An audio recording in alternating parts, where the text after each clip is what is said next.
पूर्वाञ्चल विश्वविद्यालयमा हामी जुन हामी आफ्नो भिजनले हामी अगाडि बढिरहेको छौँ त्यो भिजनमा उहाँले आफ्नो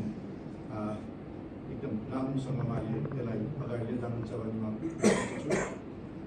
मैले धेरै इन्टरेक्सन त गर्नु पाएको छैन म्याडमसँग, केही इन्टरेक्सनहरू गर्दाखेरि मैले उहाँको त्यो कार्डमा मैले देखेको छु उहाँले डेफिनेटली जहिले पनि संस्थालाई अगाडि राख्ने काम गर्ने भन्नुभएको छ र विशेष गरेर हामी पूर्वाञ्चल विश्वविद्यालयमा जो जति जहाँ आफ्नो पदमा जुन जुन जिम्मेवारी दिएको छ लिनुभएको छ त्यसमा मलाई लाग्छ सम्पूर्ण पूर्वाञ्चल विश्वविद्यालयलाई नै अगाडि राखेर हामी हाम्रो कार्य सम्पादनहरू गरिराखेका छौँ। त्यसैले गर्दाखेरि आज यो एउटा उहाँलाई एउटा सुरुवातको दिनमा हामी सम्पूर्ण परिवार म्याडमसँग छौँ। म्याडम हामीलाई यो विश्वविद्यालयमा अझै हामी सबै मिलेर अगाडि राम्रोसँग यसलाई हामी लिएर जान सक्छौँ, किनभने विश्वविद्यालयमा धेरै कुरोहरू हामीले गर्नु छ, हामीले पहिचान गरेको छौँ, हामीले सबै अन्डरस्ट्यान्ड गरेको छौँ। त्यसलाई एज अ